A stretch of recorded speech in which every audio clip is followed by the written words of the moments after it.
This is what happens when your cameraman is suspected with the virus. So he's under quarantine, but hopefully this will be the only video like this. So until then,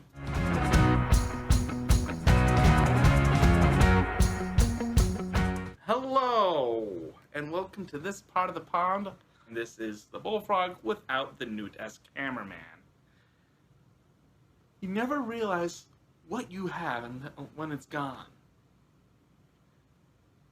Newt, hopefully as you're editing this, realize how much of a contributor you are to these videos. The video before this was how I was talking about people with specific language impairment, or SLI. We want to have that place of separation where we can just adjust ourselves or release the stresses and be able to go back out after all that venting. This is the final video of relating to Roan, with me and the character Roan by Michael J. Sullivan, Legends of the First Empire. And this is the second video going over the chapter Simple Solutions. Mainly, this small few sentences takes a lot out of me, even still, is where the character Persephone sees Roan and says, "Hey, what are you doing? Stop." And Roan withdraws and feels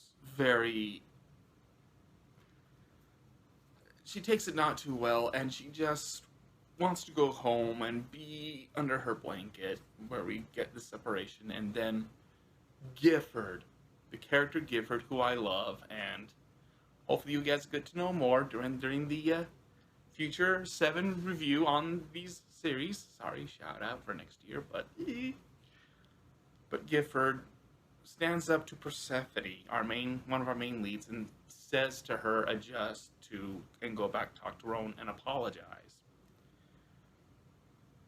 And when Persephone goes to Roan and she apologizes about her tone and about how fierce she was, she realized her tone of voice was too harsh, so she lowered her voice, said almost a lot more calmly, and tried to connect and help Roan. And that is monumental and extremely important.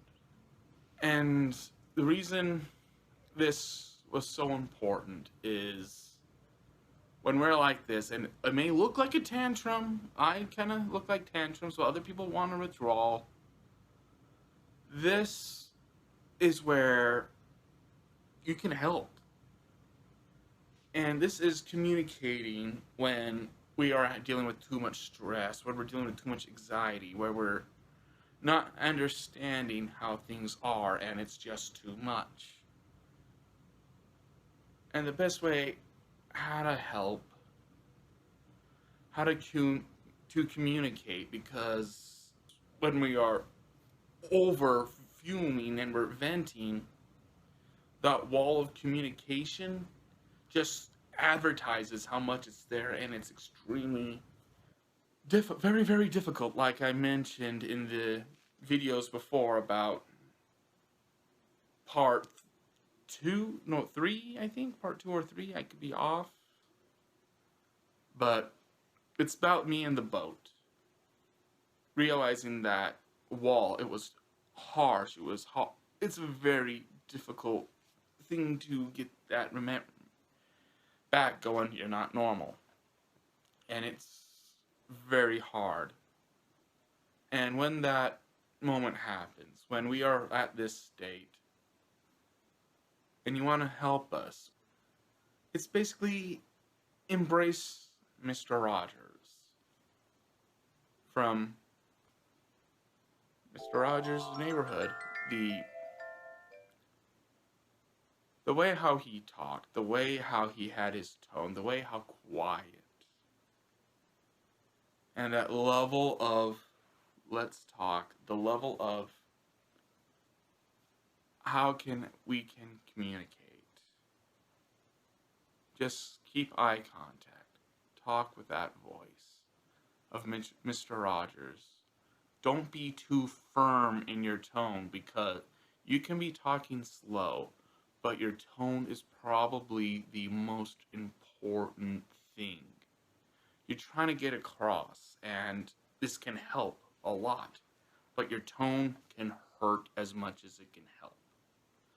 Because if you're going too firm and you're trying to get a point across through that wall, using the right using the right speed of words, your tone can make or break. Because do it too firm and add a little force, trying to get your point across. I know you mean well. We know you mean well, but it's on the level of intimidating. It can hurt.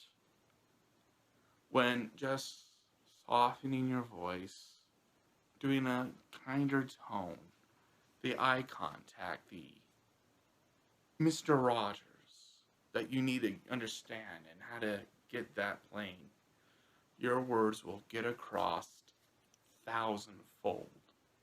It helped me extraordinarily so. I mean,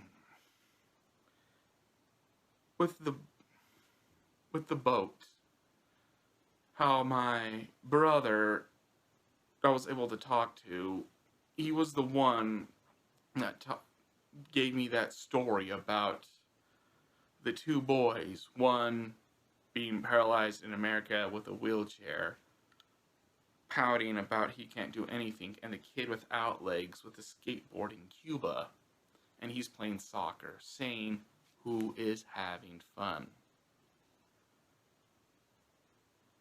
He said it in the tone of Mr. Rogers. He communicated with eye contact. He made sure he had the space. He was very calm in his demeanor. I mean, what my brother said about those two, that story I have held for the rest of my life. I consider it one of the most important things that I've tried to learn, stay by. And that is about those two. You could have more, you could have less, but it's not where you are, it's not who you are, but are you living life? I've kept that with me, and he was able to communicate that through to the point that I hold it dear, to the point that it means us that much more. His words got across because he had the tone, he had the style, he had the beat and the pacing of voice. And Persephone, in the chapter of Simple Solutions, she had to get down to that level. When she had the first beat, keeping her voice steady, but yet had that firm tone, Roan still held back. So Persephone had to adjust her voice, her tone of voice, to help communicate with Roan. Her recognizing that Roan wasn't receiving it well, it was too intimidating, and adjusting to help say, "I'm here, Roan, to communicate." That is what is really needed. And it's a lot to try. You could be talking normal and then realize your tone of voice, you're saying your words right, but your tone can make it better or better. Yeah, in a normal conversation, but trying to help us when things, that wall and everything just colliding together gets scary. And you see this, and you see the signs where you can read the nonverbal cues and go, "Oh, he's not doing well, she's not doing well." You can use that. Again, I can't help but talk about Mr. Rogers because he is the perfect level. He gets his voice, everything about it is there. It's what it's so important.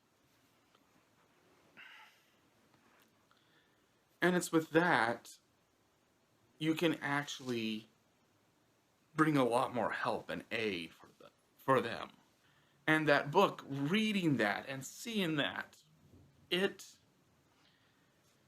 very cruel to see that about yourself and suddenly realizing that character is not I sympathizing, it's oh my gosh, that is exactly what it's like, is very rare. I mean, this is the first time in a book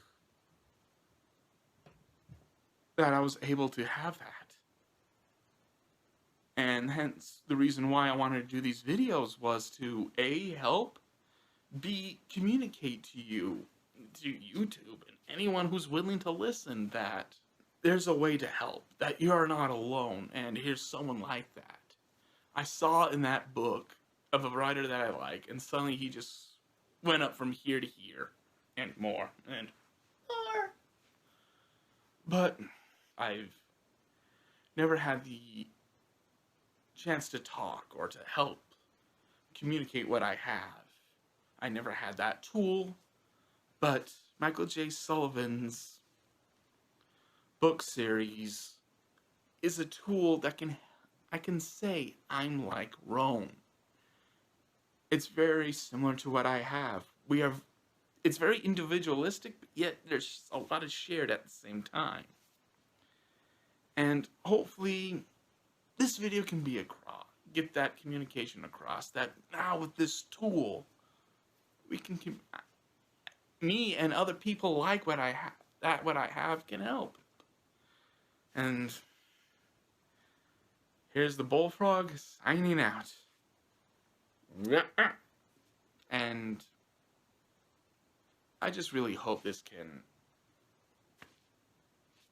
be that. For the bullfrog is CD. For those who are in speech therapy, CD says hi. And I see you later.